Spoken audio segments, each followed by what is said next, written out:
नमस्कार, KD news में आपका स्वागत है। आप देख रहे हैं केडी न्यूज।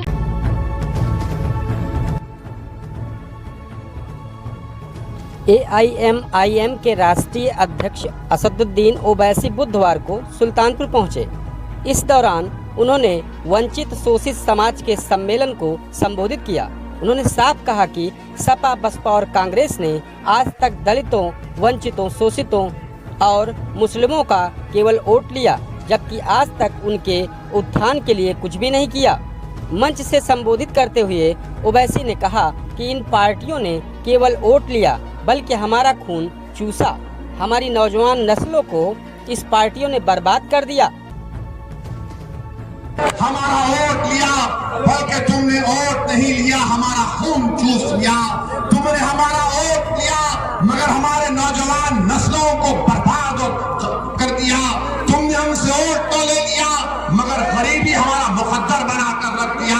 तुमने हमारा वोट तो लिया, हमारे बच्चे और बच्चों को स्कूल से महरूम कर दिया। तुमने वोट तो लिया और हमारे नौजवानों को जेल में डालकर सड़ा दिया गया।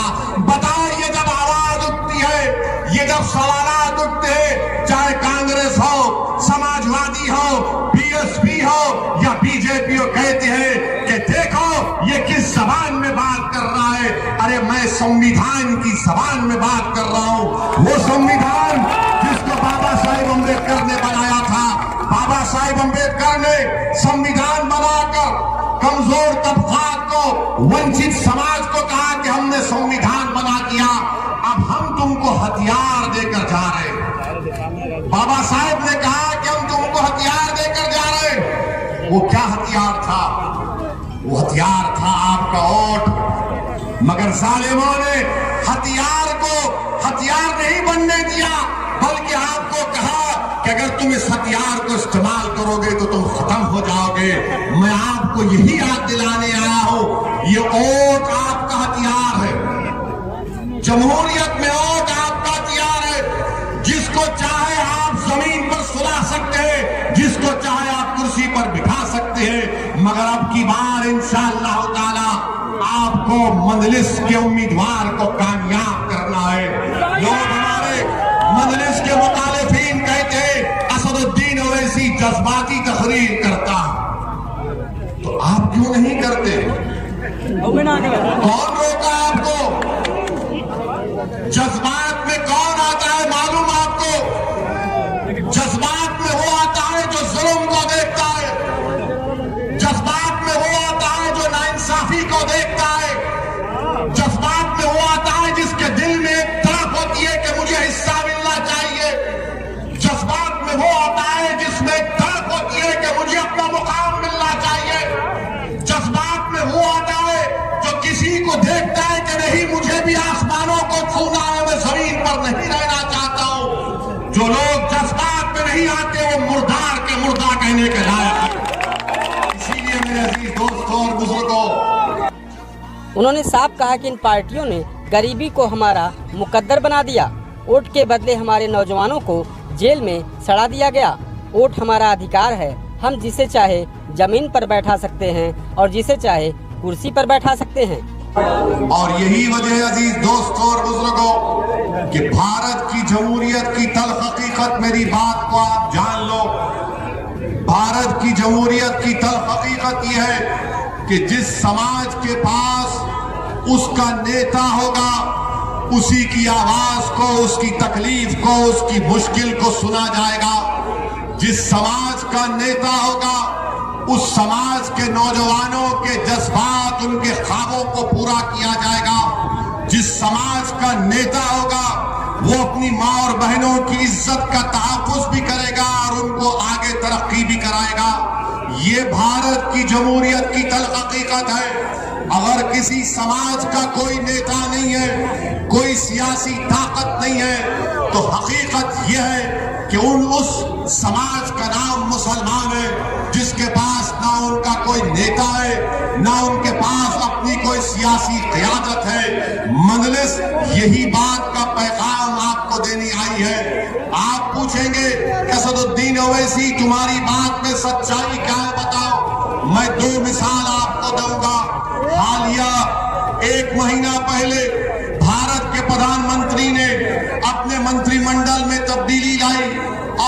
प्रदेश से अनुप्रिया पटेल को मिनिस्टर बनाया। क्यों बनाया? क्योंकि मोदी जानते थे कि बगैर कुर्मी वोट के उत्तर प्रदेश के चुनाव में उनको फायदा नहीं हो सकता। वहीं पर आगरा के रुकने पार्लियामान सांसद बाघेल साहब को मंत्री बनाया, क्योंकि मोदी जानते थे कि बगैर बाघेल समाज के वो उनको असेंबली में इलेक्शन में फायदा नहीं होगा। मेरे अजीज दोस्तों और बुजुर्गों, हमारा मामला ये है कि हमको डराया गया, खौफ दिलाया गया कि आप सिर्फ वोट डालने का काम करिए मगर नेता मत बनिए। मंजलिस आपको बतानी आई है कि आपने वोट डाला मगर आपको नेता बनने नहीं दिया गया। अगर मैं चार मीनार की गलियों से सुल्तानपुर को आया हूं तो मेरा रब जानता है कि मैं अपनी मकबूलियत या अपनी अना की तस्कीन के लिए नहीं आया भारत हूं। में जिस समाज का नेता होगा उसी की तकलीफ और आवाज़ सुनी जाएगी, इसलिए अपनी कौम का नेता चुनिए। उन्होंने कहा, केंद्र में मोदी सरकार के वही 2 केंद्रीय मंत्री बनाए गए हैं जिनका वोट बीजेपी को चाहिए, इसलिए ऐसे लोगों में चंगुल में फंसने के बजाय आप लोग अपना नेता चुनिए और अपना हक पाइए। वहीं ओवैसी ने कहा कि सब पार्टियां कहती है कि मेरे साथ आओ, नहीं तो मोदी जीत जाएगा, लेकिन मुस्लिमों का वोट पाने के बाद भी बीजेपी जीत रही है। ये सभी केवल वोट पाने के लिए हमें बरगला रहे हैं, लिहाजा आने वाले चुनाव में हमें इन पार्टियों से सावधान रहने की जरूरत है। लिए मैं आया हूं, मैं आपसे गुजारिश करने आया हूं मेरे अजीज दोस्तों और बुजुर्गों, हालात और वक्त का तकाजा ये है कि आपको एक होना पड़ेगा, इससे कोई दूसरा रास्ता नहीं है। मिलेंगे, याद रखो मेरी इस बात को कि इत्तेहाद जिंदगी है, इंतशार मौत है। इत्तेहाद जिंदगी है और इंतशार मौत है। ये सुल्तानपुर की एक तारीखी सरजमीन है, ये औलिया अल्लाह की सरजमीन है। यहाँ पर बुजुर्ग हजरत अलाउद्दीन बल्खी, हजरत महमूद बल्खी, पांचों पीरन जिसको कहा जाता है, तारीखी सरजमीन है। ये सुल्तानपुर की वो तारीखी सरजमीन जहां पर सन 57 की जंग आजादी के लिए यहाँ के उस वक्त के जिम्मेदारों ने कसम खाई थी कि वतन अजीज से अंग्रेजों को उखाड़ कर फेंकेंगे। ये सुल्तानपुर की अजीम सरजमीन जहां पर शीतल मल्ला ने आजादी की लड़ाई में अपनी जान और अपनी एक एक चीज को कुर्बान किया। आज बताओ आप कहां है आपके नेता? गली में कोई हीरो बन जाता है या कोई छोटा मोटा काम कर लेता है। मैं आपको बताना ये चाह रहा हूं कि आपको नेता बनना है। आप बरसों सिर्फ वोट डालते गए, कभी आपने कांग्रेस को वोट दिया, तो कभी आपने बीएसपी को वोट दिया, तो कभी आपने समाजवादी को वोट दिया। मैं आपको ये बताने आया हूं कि क्या कभी आपने अपने आप को वोट दिया? क्या तुमने कभी अपने आप को कामयाब करने के लिए वोट दिया? तुमने गैरों को कामयाब किया, तुमने अपनों से दामन को छुड़ा दिया। आज ओवैसी तुम्हारे दरमियान में आया है। मैं तुम्हारा भाई भी हूं, तुम्हारा बेटा भी हूं, मैं तुम्हारा चाहने वाला भी हूं और मैं एक इंसान हूं। यकीनन मुझ में कई कमजोरियां होंगी, मगर मेरा दिल धड़कता है तो मजलूमों के लिए मुझे गुस्सा आता है जुल्म को देखकर। मैं जुल्म को बर्दाश्त नहीं कर सकता, मैं नाइंसाफी को बर्दाश्त नहीं कर सकता। इसीलिए मजलिस के मुखालिफिन कहते हैं कि असदुद्दीन ओवैसी की जबान कड़वी है। अरे जबान कड़वी की अगर है तो इसका जिम्मेदार तुम्हारी नाइंसाफी है। तुमने 60 साल से। कार्यक्रम खत्म होने के बाद राष्ट्रीय अध्यक्ष ओवैसी ने मीडिया से सवालों का जवाब दिया। आगे मैदान में और कल आपने अयोध्या से शुरुआत की, फैजाबाद से सुल्तानपुर, रुदौली से।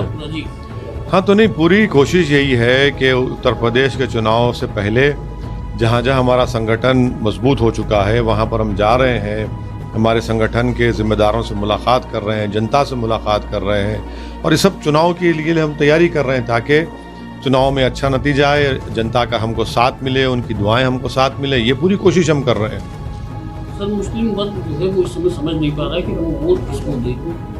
नहीं, वो वोट इस बार इंशाअल्लाह ताला हमको यकीन है कि MIM पार्टी को देगा, इसलिए कि वो जान चुका है कि ये जिनको वोट देते हैं वो सिर्फ वोट लेते हैं, वो नेता नहीं बनाते, वो उनको लीडर नहीं बनाते, ना उनकी कोई इज्जत होती है पार्टी में।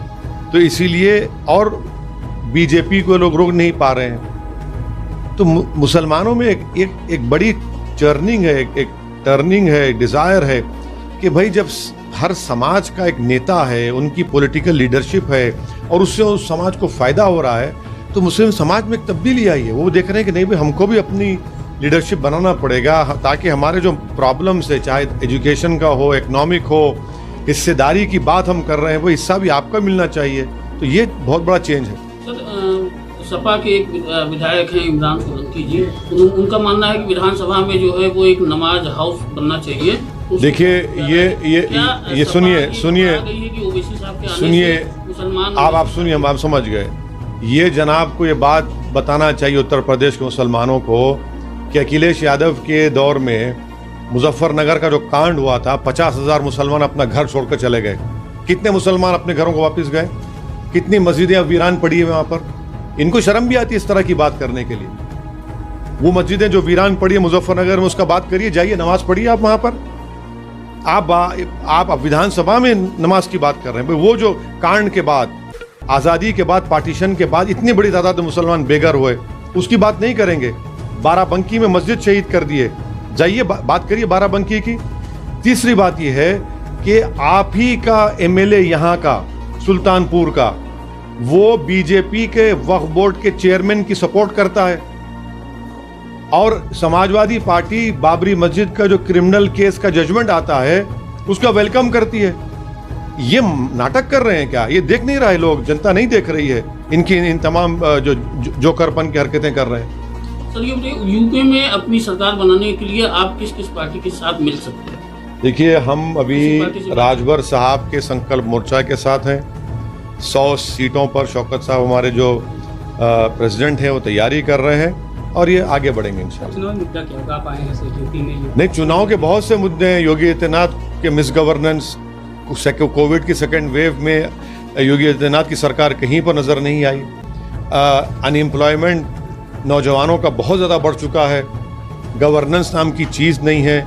मुसलमान परेशान हैं। आए दिन लिंचिंग होता है। कानपुर का लेटेस्ट वाक़या है। मुस्लिम पॉलिटिकल लीडरशिप बिल्कुल ख़त्म होकर रह गई, है ही नहीं, कभी यहाँ थी नहीं। तो ये मुद्दे हैं और जो वंचित समाज है उन सबको साथ लेकर हम लोग आगे बढ़ रहे हैं। बस नमाज पढ़ना नहीं।